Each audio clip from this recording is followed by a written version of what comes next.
Hey everyone, welcome back to the Collector's Compass, the official podcast of Collectors MD, where we explore the intersection of collecting, mental wellness, and responsible engagement across the modern hobby and beyond. I'm your host, Alyx Efron, founder of Collectors MD, and today's episode is a big one, and honestly, a long time coming.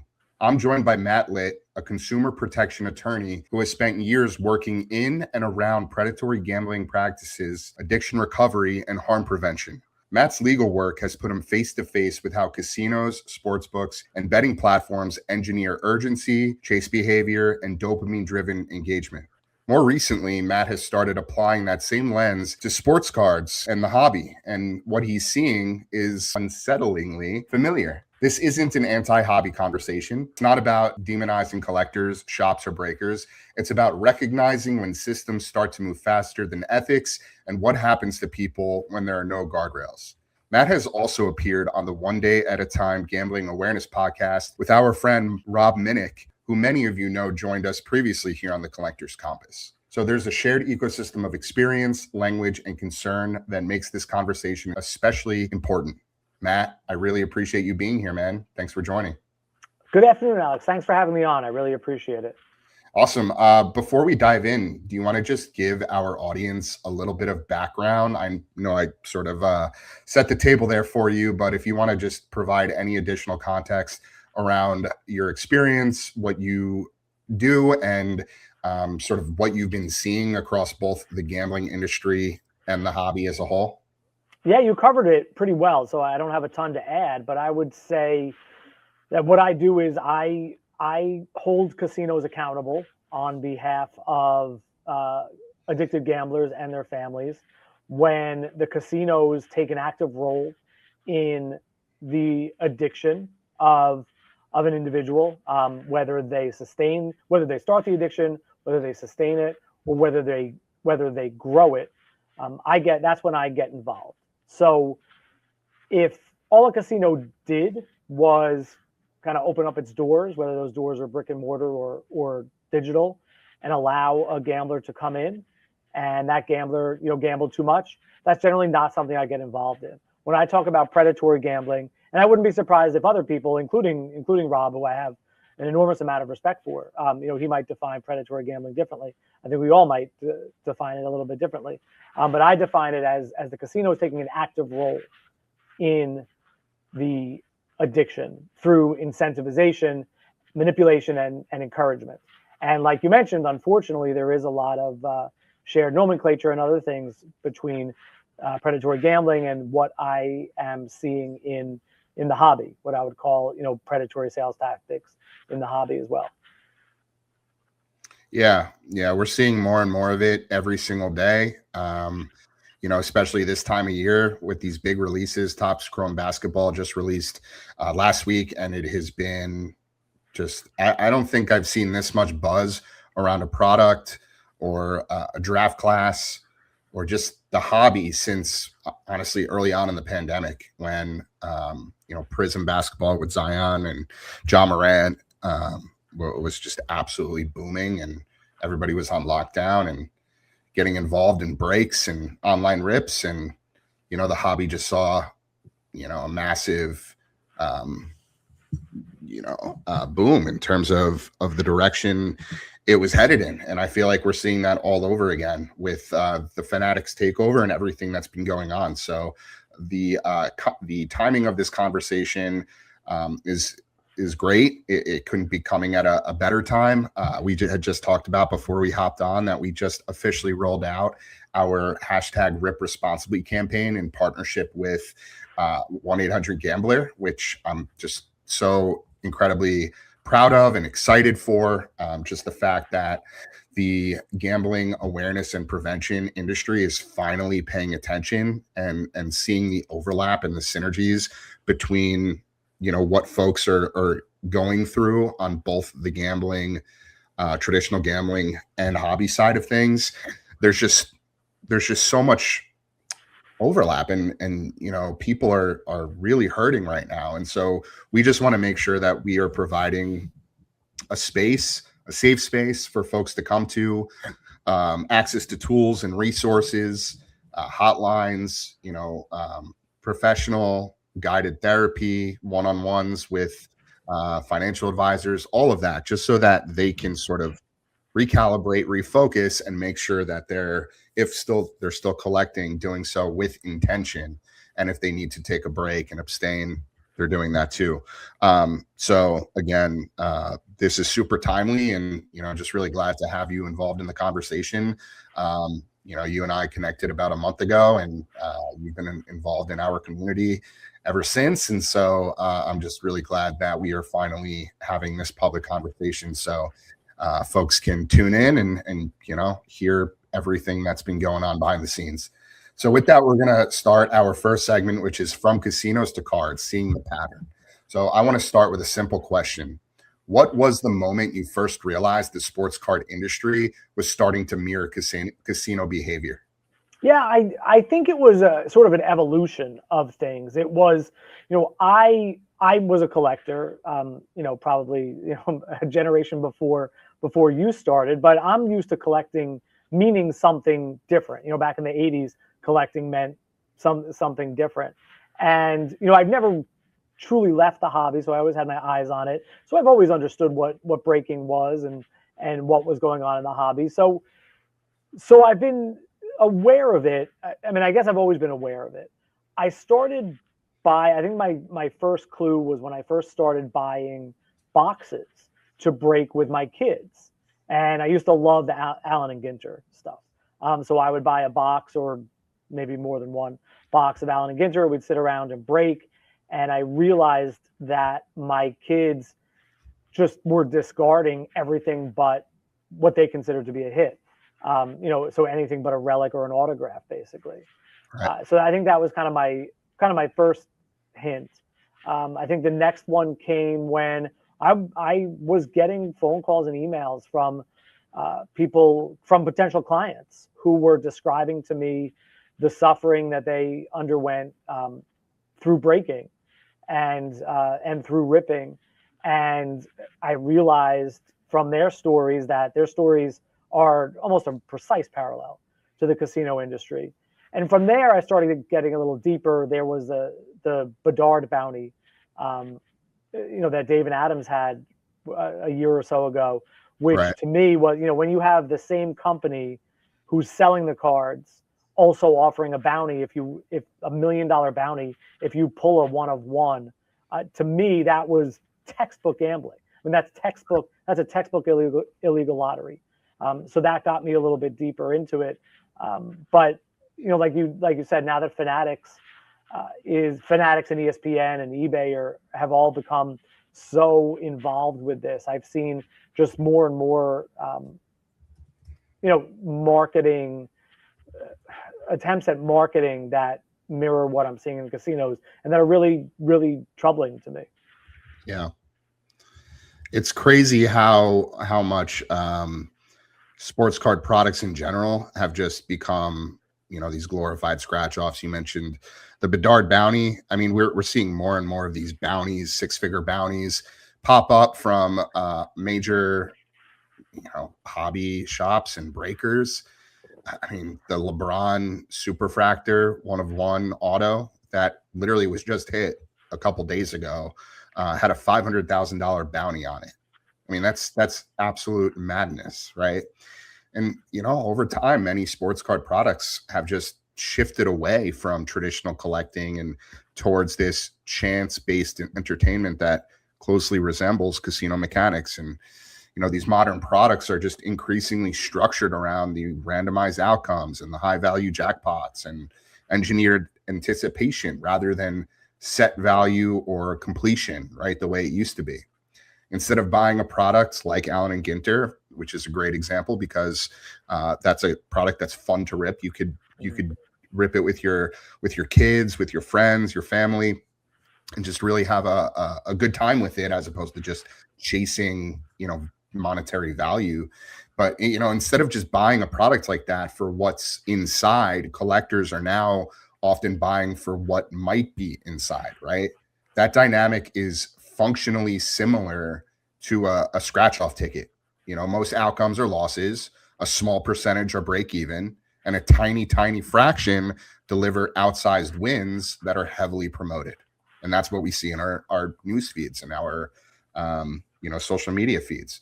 The experience itself mirrors casino design. The reveal is fast and emotionally charged. The near miss matters just as much, if not more, than the hit, right? Misses are reframed as, oh, you were so close, encouraging, customers to keep purchasing. And high-end hits are amplified across, again, social media, while losses are just completely invisible, which creates this illusion that winning is just more common than it really is. So, products like the mystery repacks, the bounty-based incentives we were just talking about, the high dollar breaks, all of it just intensifies this effect. And they introduce escalating rewards, time pressure, and social proof, all of which are just well-documented tools used in the gambling environment to keep participants engaged in chasing. None of this means collecting in itself is per se bad or wrong. We always preface that. But when products are designed primarily around the dopamine rush rather than enjoyment of the specific item, that's when the hobby starts to operate like a casino, without the disclosures, the age gates, the guardrails, that traditional gambling environments are at least required to acknowledge. So that's why Collectors MD talks about, awareness, not prohibition. The goal isn't to shut the hobby down. It's to help people recognize when collecting stops being about appreciation and starts functioning like a game of chance, so they can make informed, intentional choices before harm sets in. And this is exactly why we partnered with 800-Gambler, right? You see those 1-800-Gambler disclaimers on every single casino and sportsbook commercial. The reason is it's their corporate responsibility of, like, the DraftKings, the FanDuels, the MGMs, the Caesars, to place that messaging so that the customers of theirs that need support, need help, need guidance, have a place to go. It's also legally required, but the fact that we're not seeing that across the hobby is very telling. And it's, gotten to a point where it's just spiraled out of control. And so we're changing that. Obviously, this campaign that launched today is a game changer. And we already have a handful of card shops and break groups, big ones, that are getting behind this message and are going to start layering in our responsible ripping messaging and badging in the coming weeks, which again, we're really proud of. Sure, and you should be proud of it. I think you've made an incredible amount of progress in this space in a relatively short amount of time, and I think the work you're doing is so important. And that partnership with the Council on Compulsive Gambling really is amazing. And a huge credit to you and to them as well. Yeah, I really appreciate that, Matt. I want to unpack this whole, idea of, like, the bounties and the mystery products and the high dollar breaks, the countdown auctions. All of that is framed as excitement, opportunity, and upside. So from where you sit from a legal and behavioral standpoint, like, how similar is that to what casinos have been doing for decades? I think it's almost identical. I mean, I think it fits the legal definition of gambling in almost every state. I mean, you're risking money in an effort to win more money on a game that you have no ability to influence. Right. It is to me, it's textbook gambling, but it's, wearing different clothing that, so far the legislature hasn't taken action on. But I don't see any difference between what you're describing in a break or with a rip and spin of the roulette wheel or a game of blackjack. As far as I'm concerned, it's the same thing. Right. Yeah, and one line that keeps coming up for us is different industry, same psychological machinery, right? So when a pack stops being a collectible and starts functioning like a wager, is that distinction meaningful legally or only culturally right now? So I believe it's meaningful legally. So to me, where you cross the line, not you, I should say, where the line is being crossed is when you're talking about a binary outcome. So you were talking a minute ago about opening a pack or being in a break, and you're talking about winning or losing or hitting or missing. when what you're doing can be described as a win or a loss or a hit or a miss, to me, that's where you've crossed the line between collecting and gambling. And, I don't want to relate everything back to, 1987 Topps baseball, but that's my understanding of the hobby. That's where I grew up. So back then, there was an element of this. There always has been in card collecting. So when I bought a wax pack, I was hoping to get Jose Canseco Topps All-Star Rookie or a Bo Jackson Future Star. And if I didn't, there was a disappointment. But the pack wasn't a bust. I would never describe a pack that did not include those cards as a loss or a miss. I think that's the difference, is when there's a focus on one or a small number of cards, and you can describe the experience as a win or a loss, or a hit or a miss. When there's a binary outcome, to me, that's where the lines cross, and that's where we're talking about gambling instead of collecting. Yeah, absolutely. All right, so let's transition over to our next segment, which is predatory incentives and real-time harm. So I want to zoom in a bit on the actual mechanics. In gambling, we hear terms like VIP hosts and deposit matches and time-limited bonuses. Why is urgency such a dangerous tool? Because it plays on impulsivity, which a gambling addict or an addict of any kind struggles with. I mean, that's a hallmark of an addiction, is an inability to control your impulses.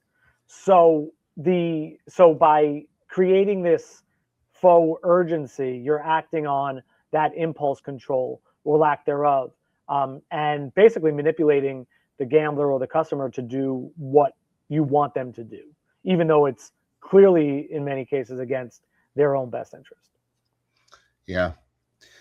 And, this is where I think people get a little bit confused, right? We see responsible gambling messaging everywhere, but often only after the harm occurs, right? So is that because legally responsibility tends to shift after the damage is done? That's a big part of it. So I think you hit on two important things there. Number one, that their whole responsible gaming model is bullshit. I mean, it puts everything on the gambler without any acknowledgement that it's a potentially harmful and addictive product.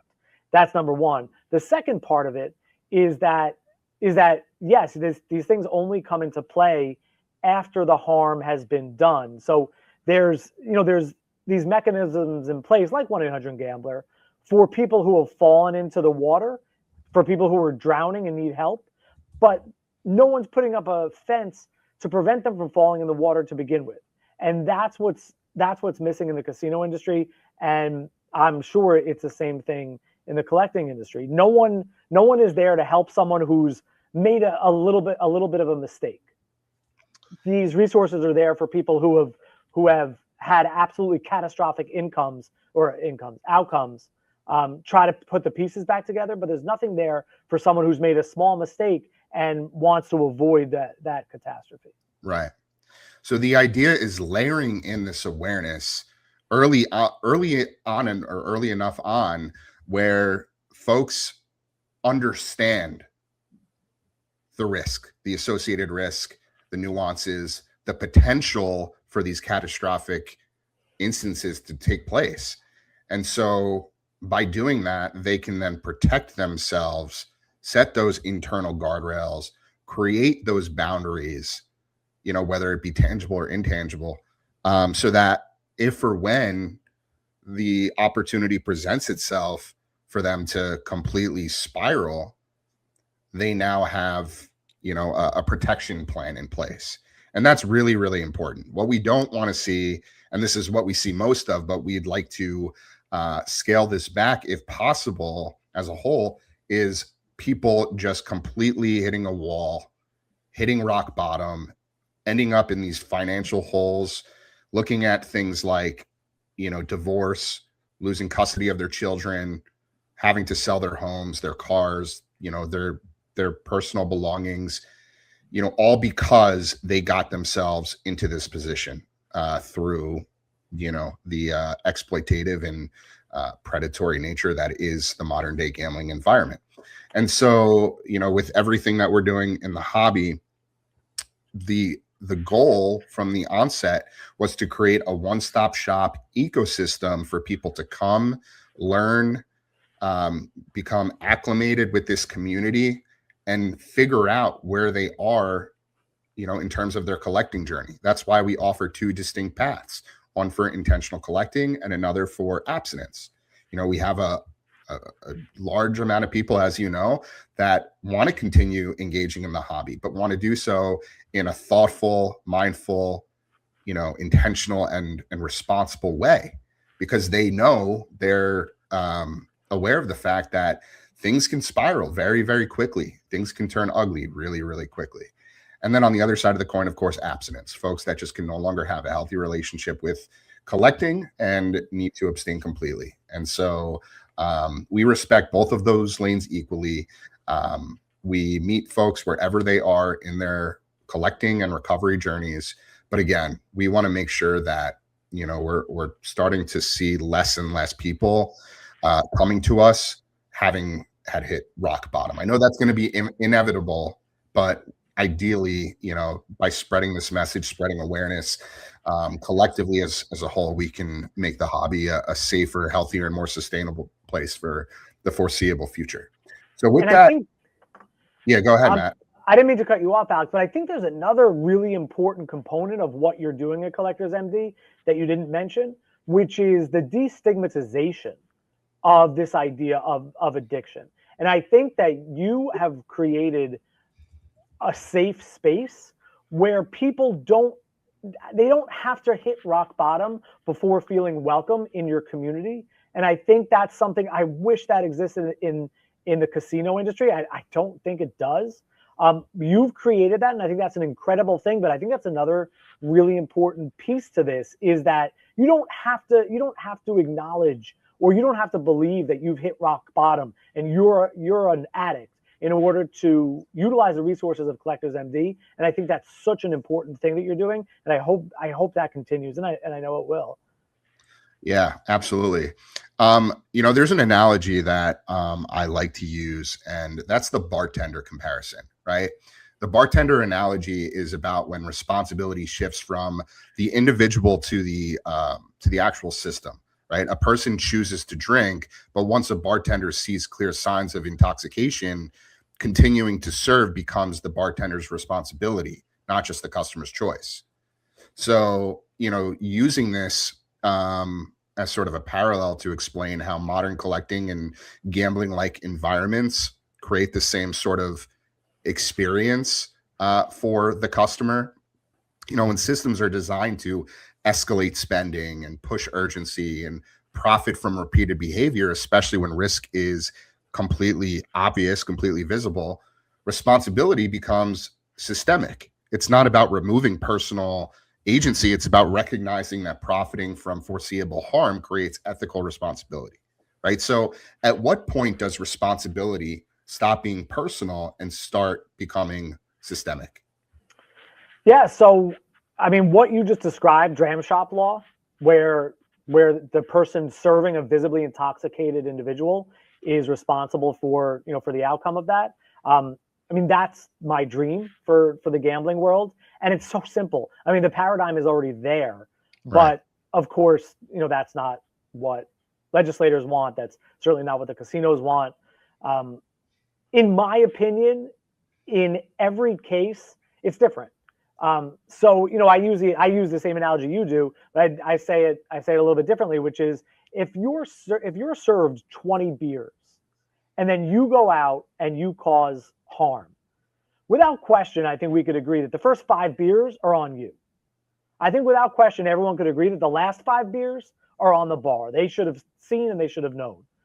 Those 10 beers in the middle is where there's a gray area, and we can kind of have a debate. And that's what I think the courts should be listening to.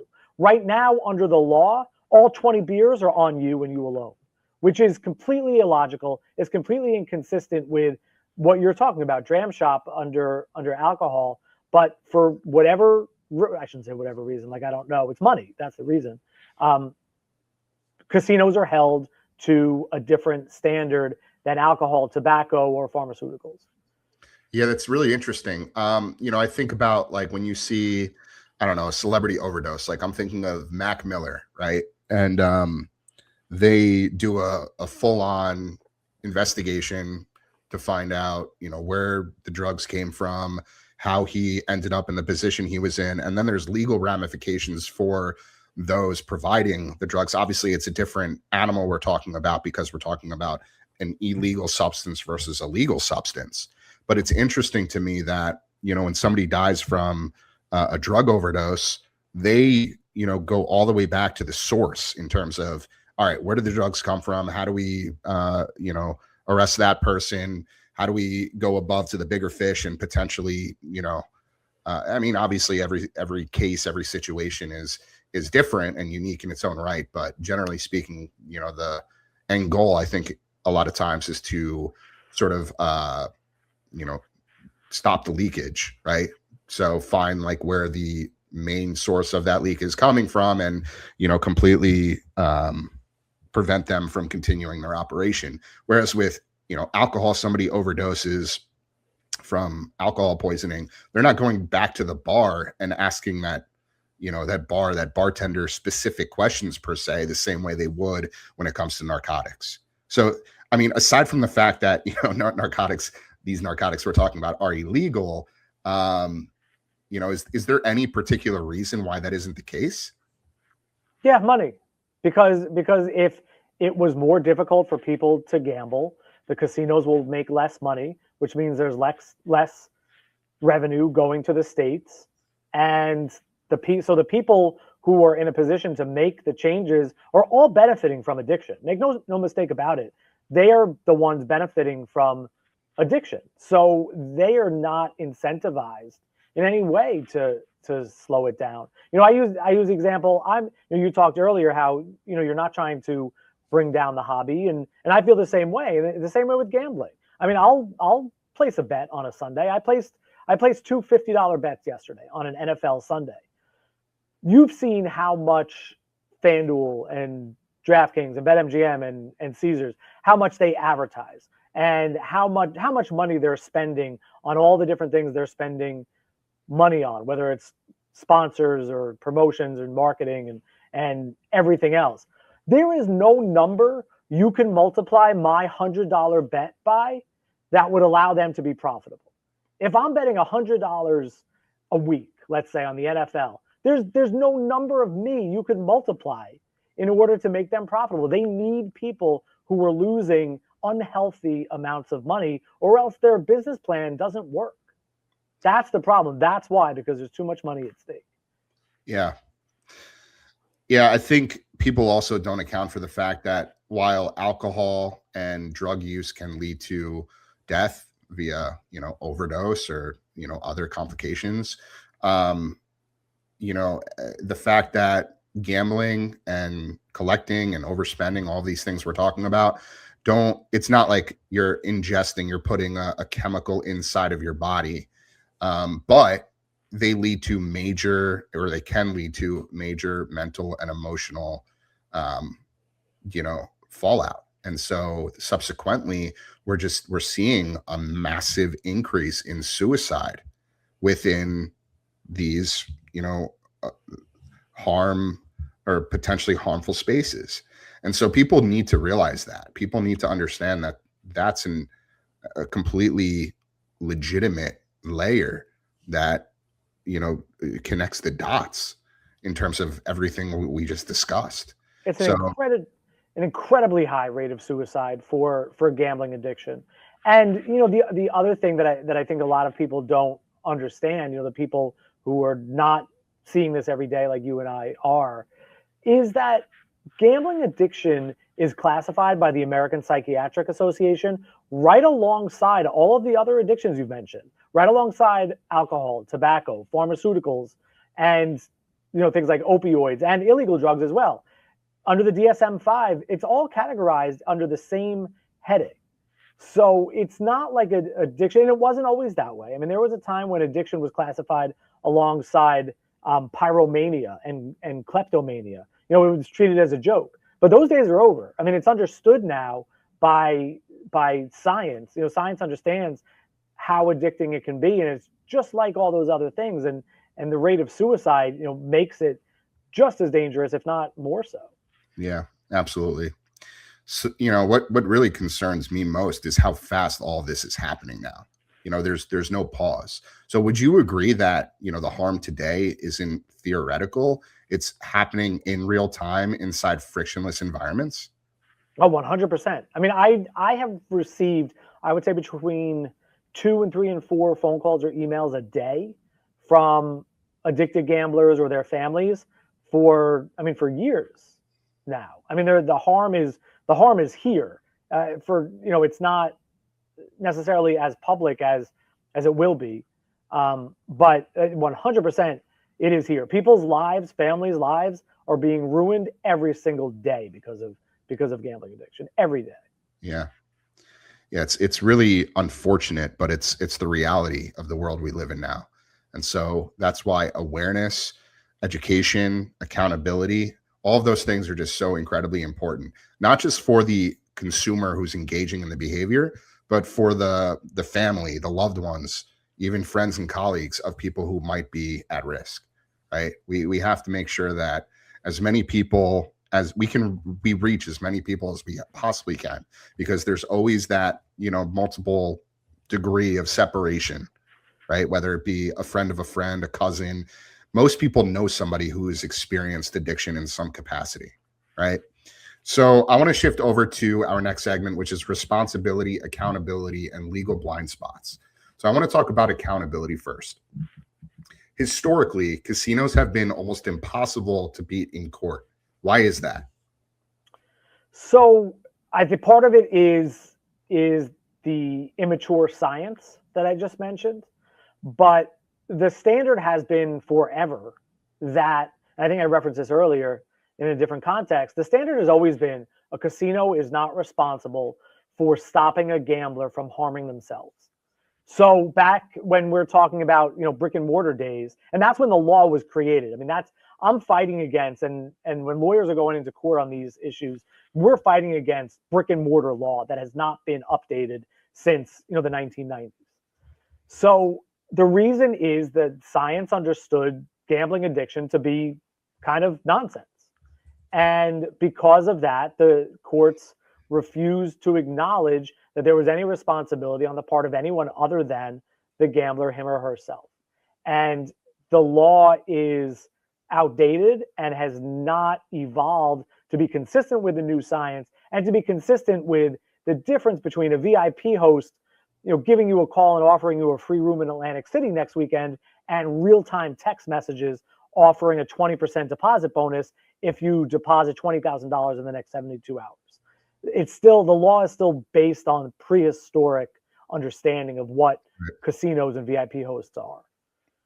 Right. So it sounds like some changes, some reform needs to happen on the legal side of things so that, things can be viewed, I guess in a more contemporary, modern way, right? Based on the evolution of a lot of these systems. That's it. That's exactly what it is. I mean, there needs to be an acknowledgement and an update to account for real-time incentives, real-time impulse, real-time incentives based on impulse, and how, it seems so rudimentary to you and I, and I'm sure to anyone watching, to say, well, when gambling on your phone is different than making the decision to drive to Atlantic City. But the law does not recognize that distinction, which is crazy. And it's coming. I mean, it will come. But the question is, how many lives have to be compromised between now and then?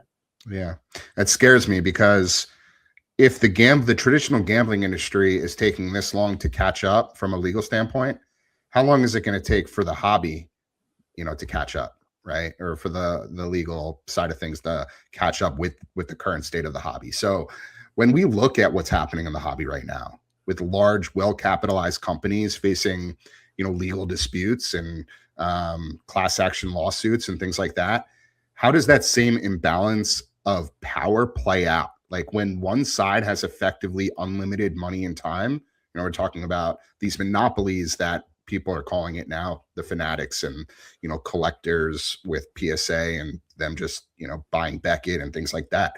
How do consumers realistically push back, and what actually moves the needle? It's people like you. I mean, honestly, it takes people like you speaking out and explaining these things to people who otherwise wouldn't be exposed to it and wouldn't understand it. I mean, that's what, and to be clear, the casino industry is nowhere near where it needs to be, but it has evolved in the few years since I've been involved. And what I've seen, what really moved that needle was taking these stories from the shadows and putting them out into the public, into the light, so that people who either were not involved or didn't understand were exposed to it and were as disgusted as they should be. And I think that's what it takes. It takes real people with real courage telling stories that are going to disgust people who don't otherwise engage with this. Yeah, I've always said that Collectors MD isn't here to change the law, right? We advocate for reform where it's needed, but our primary focus is supporting the people who are really, hurting on the front lines right now. Um, so we have a whole industry reform proposal. I don't know if you've seen it. It's kind of hidden in a way. I mean, we had promoted it a bit when we first created it, and I could show it to you real quick. But this might be something worth collaborating on in some capacity. Give me one sec to share my screen here. So this was last updated towards the end of September, but it's a proposal for regulating sports card and TCG breaking activities. And by the way, I know we've been primarily talking about sports cards. Obviously, there are other verticals, other activities that are at play here. TCG being trading card games like Pokemon, Magic the Gathering, Yu-Gi-Oh, etc., which have become increasingly popular globally. But it also extends into other categories and hobbies like sneaker collecting and memorabilia, watches, handbags, gaming, even NFTs, obviously comic books. I mean, the list spans. But this is basically focused on the hobby as a whole, the hobby being sports cards and TCG. And so we touch on the industry reform, building a healthier hobby. We get into all of the objectives around this, ensuring fairness and transparency, preventing fraud, standardized practices, consumer protection, responsibly breaking messaging, which is what our Rip Responsibly campaign is. And then it gets into the guardrails that we'd like to see: the licensing, registration, age gates, transparency in pricing, odds and formats, spending limits, self-exclusion and transaction history, responsible gaming warnings and support resources, verified randomization and record keeping, real-time receipts and break recording, platform accountability and moderation tools, ban on conflicts of interest and unlicensed gambling, education, awareness and community training, financial safeguards and encryption standards, refunds and dispute resolutions, and audit and compliance enforcement. And then we just outline, the benefits, the implementation plan, what this, would look like as we continue to see, more and more of this becoming prevalent, what an industry shift would look like. Then we get into our co-branded Rip Responsibly initiative, which has since rolled out, which again, I'm just really happy that we were able to take a lot of this and sort of bring it to light, bring it to fruition, make it, we took this and turned it into an actionable item in a lot of ways, but there's still a lot more to be done here. So, I'd love for you, Matt, to at some point, maybe in the new year, take a quick look at this, reform initiative. And again, like, it's outside of our jurisdiction to take action on a lot of these things, but what we'd like to do is spread awareness on this so that, local legislators and attorneys that are involved have a sense of framework that they can work off of. Yeah, I'd be happy to work on this with you, because I think, the two things go hand in hand. Helping people, in some distress now has to go hand in hand with changes in the law, because that's what's going to prevent those same harms from happening in the future. So I think the two things do go hand in hand. And in my experience, so many of my clients who have been through hell with their gambling addiction want to tell their story, or stand up to make a change so that it doesn't happen to someone else next. next Right. year. Right. Yeah, and when we look at the hobby, and we kind of touched on this already, but the no age gating, the no odds disclosures, the no spending friction, the no meaningful self-exclusion tools, are we essentially operating in a legal blind spot? Oh, 100%. I mean, that's, I think you're exactly right. That's exactly what it is. I mean, the idea that there's no self-exclusion is, I mean, listen, I understand it from their perspective. They don't want to acknowledge that there's any need for an Right. exclusion. But I think the fact that there's no self-exclusion tells you everything you need to know. You have an addictive product here with no way out and no acknowledgement that anyone needs a way out. I mean, that to me tells you everything about it being a legal blind spot. Yep.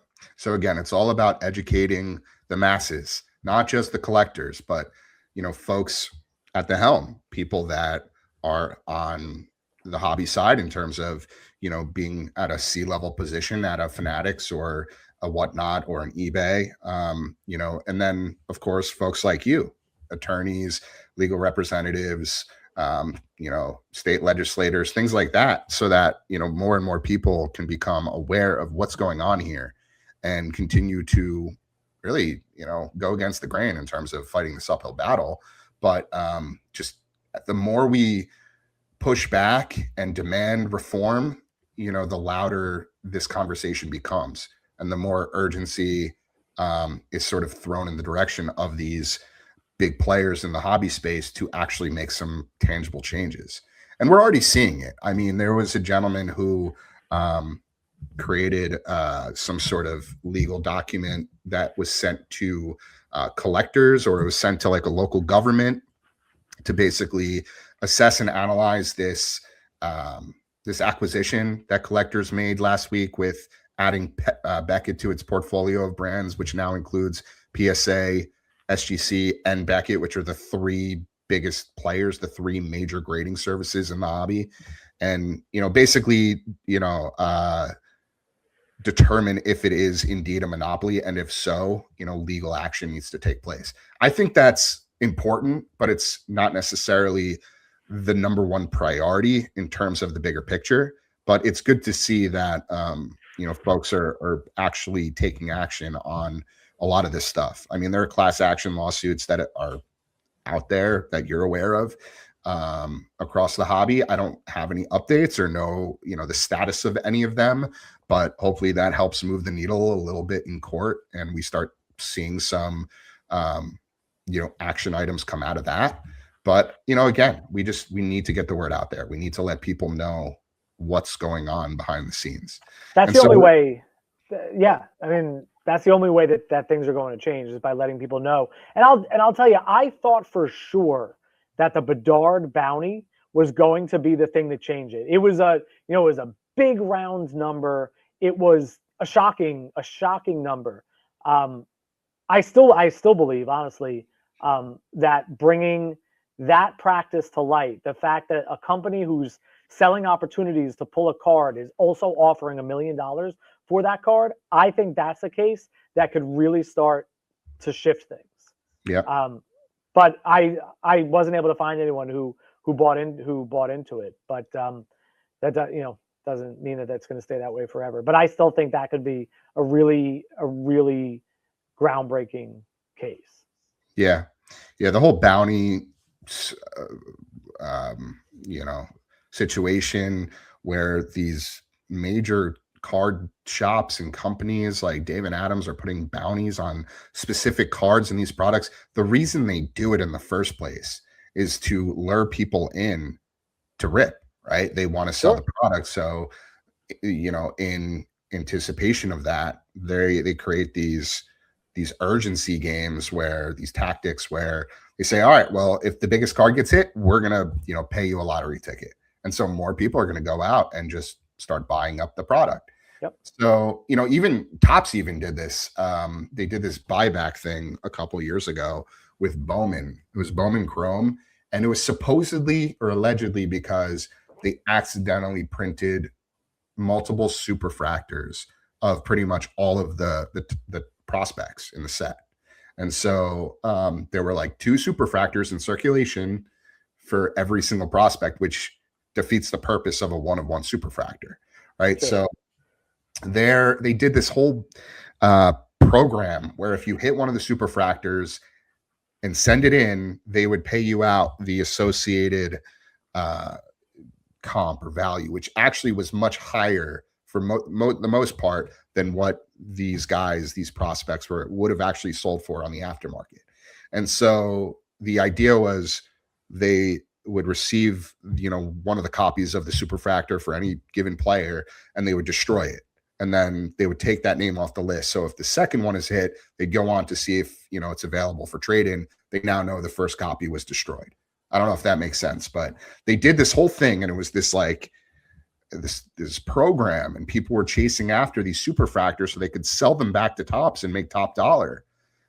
Like, the question is, like, was that a legitimate thing they created, or was it like a kind of engineered marketing play where they purposely created two superfractors so that they could drive more buzz, more attention around this particular product? I'm not making any accusations or saying that's the case, but it definitely opens the door for speculation. And I think a lot of people asked those questions when this happened. Again, this was like 2-3 years ago, so it's been some time. And I believe this was before Fanatics officially bought Topps. It may not have been, but just the fact that like something like that even exists in the first place, just again, is very telling of where we're at as a hobby.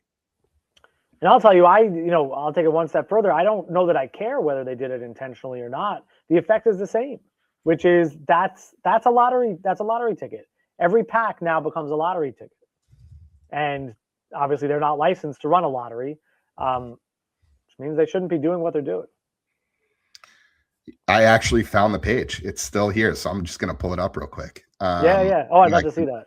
I couldn't agree more. I'm surprised that the page still exists. Let's see here. Bowman buyback.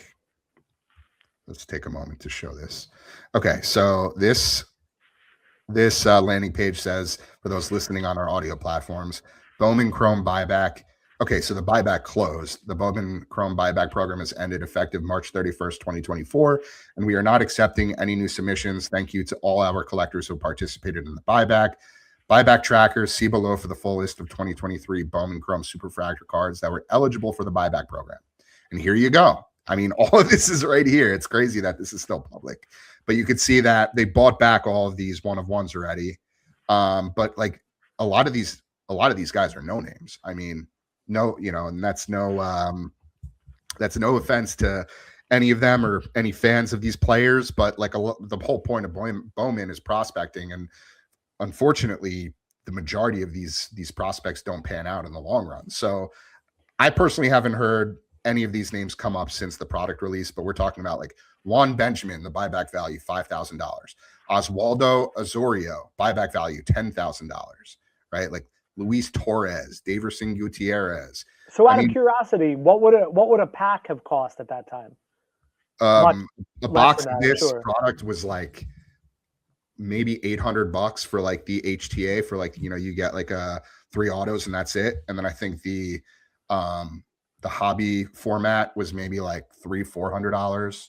I don't know if it was that expensive, but that's just off pure memory. Yeah.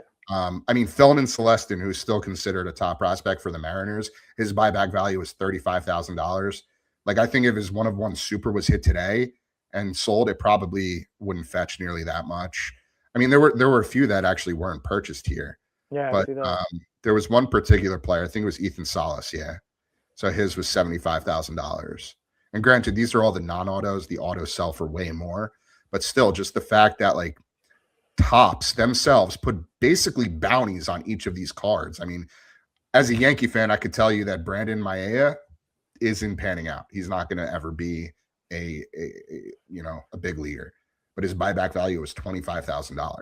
I would love to have a conversation with Topps and try to understand how they believe this is anything other than an illegal lottery. I would love to have that conversation with them.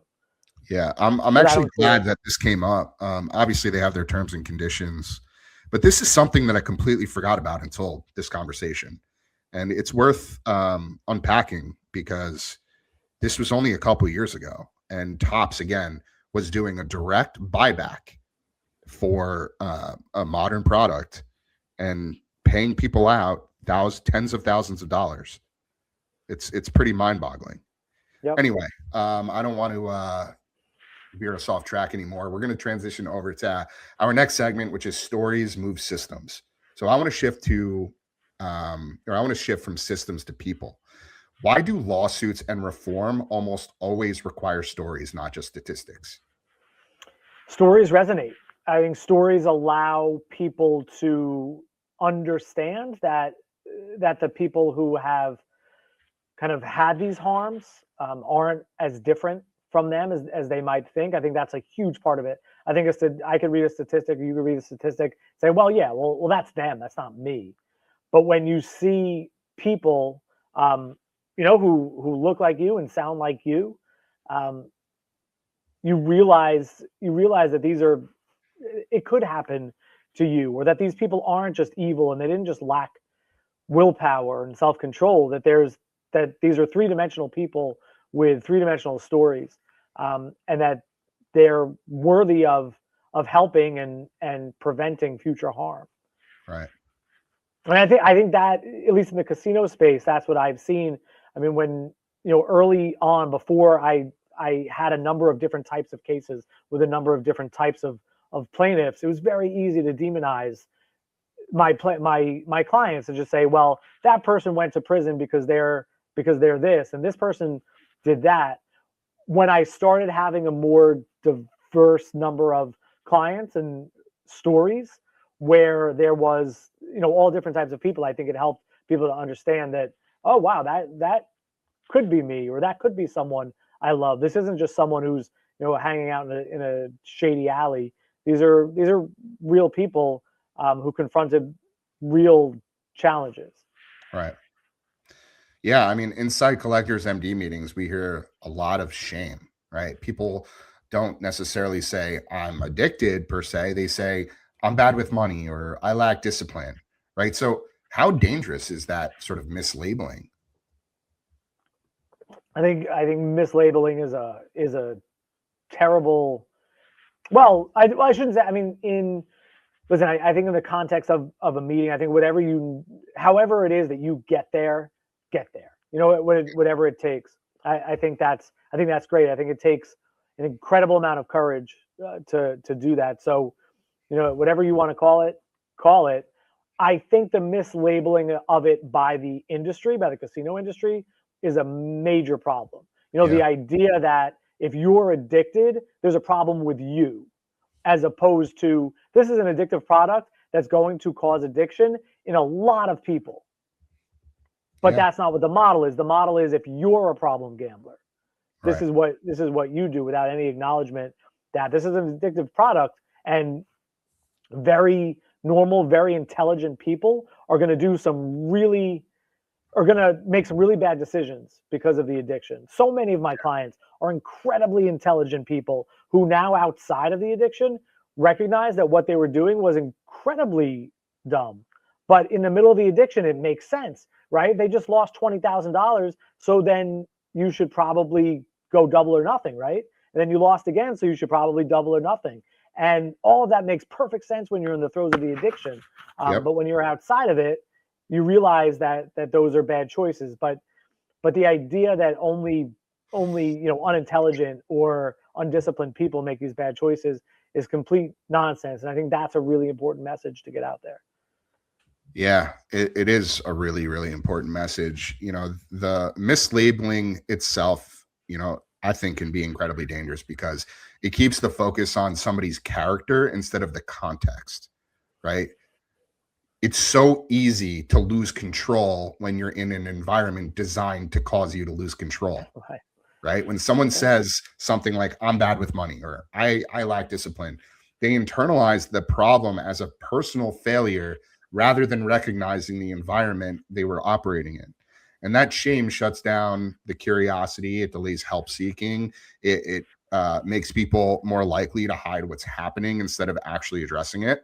And from, I think, a legal and behavioral standpoint, that framing also lets harmful systems off the hook, right? If the story is, I'm weak, then the system never has to change. But when you name what's actually happening, the engineered urgency, the chance-based rewards, the loss-chasing mechanics, it becomes crystal clear that many people are just responding to predictably to or responding predictably to environments designed to push behavior. The longer somebody's believes this is some sort of moral flaw rather than a behavioral response, the more likely they are to repeat the cycle. Shame doesn't correct the behavior, it reinforces it. Accurate language is often the first step toward recovery because it replaces self-blame with understanding that opens the door to real support. And I have this conversation or a similar conversation with almost all of my clients, because when clients call me, they are ashamed. That is a big part of it. And the way I tell them what my philosophy is, which is you would not be in this position if you did not make bad decisions. No question about that. I have never absolved someone or attempted to absolve, an addicted gambler of all blame. But the problem is right now, the way that the courts and the way that I think most of society looks at it is that the gambler is 100% responsible and the casino is 0% responsible. And that sure as hell isn't true either. Right. I have not met a single addicted gambler who did not get there without the prodding and manipulation of a VIP program and a VIP host. There's shared blame on both sides. And right now the addicted individual is bearing 100% of that, and that's not correct and it's not fair. Yeah. And do you think that shame and secrecy actually protect harmful systems by keeping people silent? 100% it does, especially with this addiction, because as you alluded to earlier, it's not like an addiction to alcohol or drugs where there are physical manifestations that other people can identify. You can hide this addiction so well.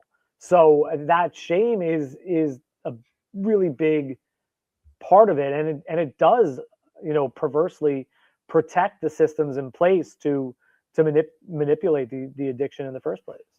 Yeah, I do want to say how proud I am of folks in our community that have the courage, have taken the leap to join one of our peer support meetings, to get involved with what we're doing, to take advantage of our free tools, resources, education, all of it, so that they can live healthier lives, right?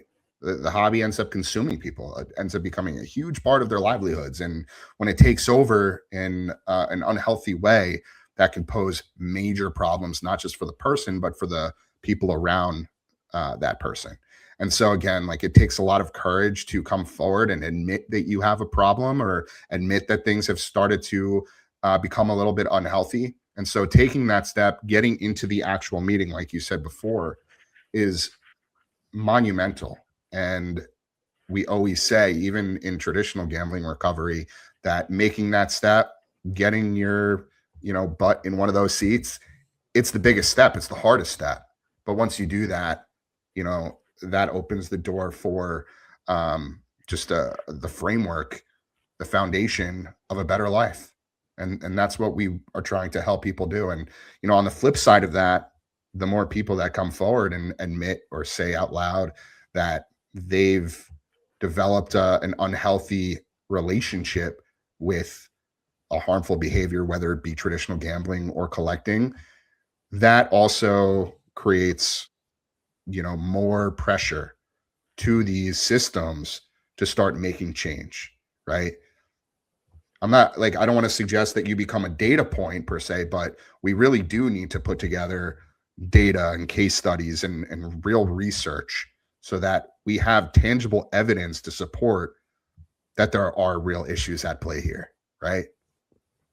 Yeah, and one of the frustrating things is that data does exist and is being collected and used by the companies. The only person who can't see them is the person who needs to see it, right? It's the person who, it's the individual who has a problem. Yeah, I mean, I didn't even think about that. Yeah, you're absolutely right. The people sitting on all of that data are the platforms that are part of the problem. And it's all proprietary data, so they're not going to turn that over to anybody.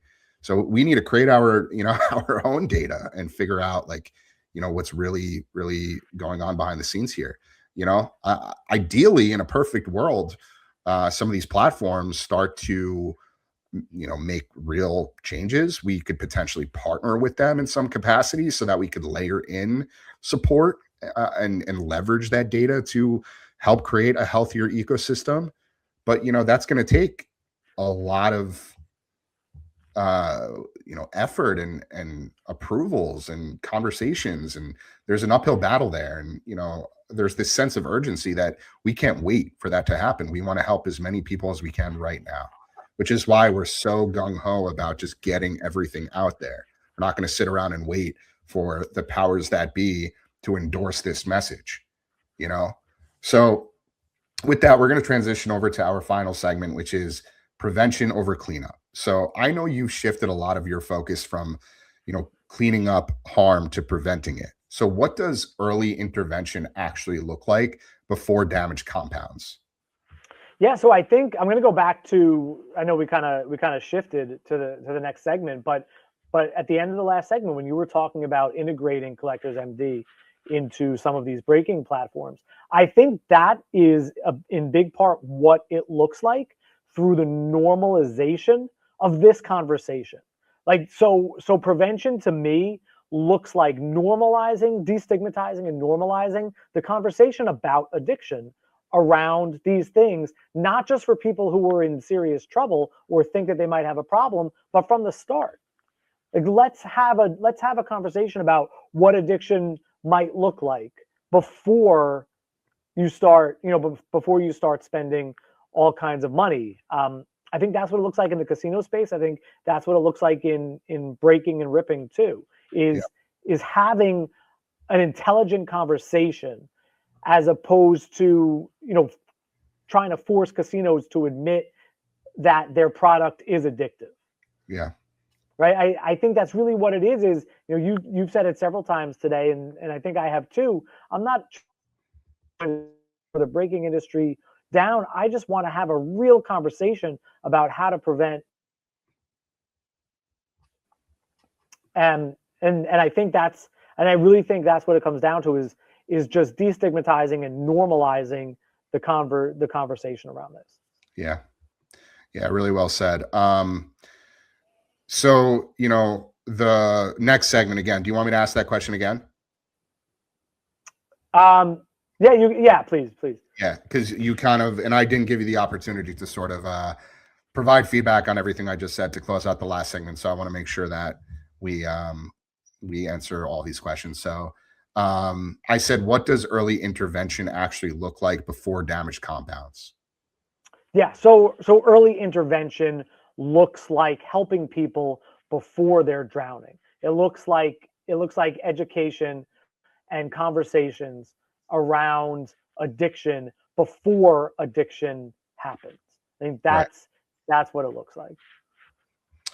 Yeah, well said. And if we bring that into collecting, what would meaningful prevention look like without killing the fun or the growth? Yeah, I mean, it's about collecting within your budget. I think that's really what it's about. If you have the money to spend a lot on breaking or ripping, and that's your form of entertainment, God bless. That's great. Have at it. No judgments here. But the problem is when people are doing it, in above their means, and it's outside of their budget. But that's really what I think it comes down to is helping people establish a budget and stick to the budget, irrespective of what new product might be coming out that day. Yeah. Yeah, I say this a lot, but guardrails aren't anti-hobby. They're anti-harm, right? Would you agree that sustainability requires trust, not constant escalation? Yeah, I think that's a great way to put it. It does require trust, and it's frustrating that unfortunately it's only our side, I think, that sees that or agrees with that. But yeah, I think there's so much room for people like you and me to work with people like all the companies we've mentioned, both casinos and sports cards, but those conversations, unfortunately, are few and far between. Yeah. All right, Matt, we're going to shift over to the rapid fire reflection round. I'm going to ask you a question. You're going to hit me with the first thing that comes to mind. You ready? I think so. Okay. There are 8 of them. So Right. take your time, but again, short, sweet answers. All right. So from a legal standpoint, what hobby behavior today feels closest to a casino mechanic? Advertising. What's the most misunderstood phrase in gambling law or responsible play messaging? If you or someone you know has a problem, call 1-800-GAMBLER. One thing casinos understand about human behavior that the hobby is accidentally copying. I don't know how accidental it is, but impulse control. The biggest myth collectors believe about control or skill.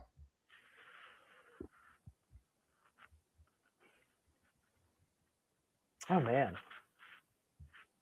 that's a tough one. I guess it's the ability to predict the market in the middle and long term. Yeah. At what point does fun legally and ethically start to look like exploitation? I think when people are manipulated to gamble above their budget and above their needs. One early warning sign, behavioral, not financial, that someone might be crossing a line. Yeah, I think constantly staring at the phone is one, and mood swings up and down without any apparent reason why. If the hobby adapted just one safeguard tomorrow, what would you want it to be? Income verification. And lastly, finish this sentence. The law usually steps in too late because there's too much goddamn money at stake. Well said. Matt, seriously, thank you. This was an incredibly important conversation. What we're really talking about here isn't cards or casinos. It's how modern systems are built to accelerate impulse faster than awareness can catch up. If anything in this conversation resonated, if collecting, gambling, or any form of entertainment started feeling heavier than it should, you're not alone. Collectors MD exists to give people language, awareness, and support before things spiral. We host free weekly peer support meetings every Wednesday night from 8 to 9 p.m. Eastern and a Thursday meeting from 7 to 8 p.m. Eastern in partnership with the Problem Gambling Coalition of Colorado called Unboxed, powered by Collectors MD. You can find everything we do at collectorsmd.com. Be sure to subscribe to the Collectors Compass on YouTube, Spotify, Apple, Amazon, and all major streaming platforms, as well as Behind the Breaks and Collectors MD features. I'm Alyx Efron. This is the Collectors Compass, reminding you to collect with intention, not compulsion. We'll see you next time.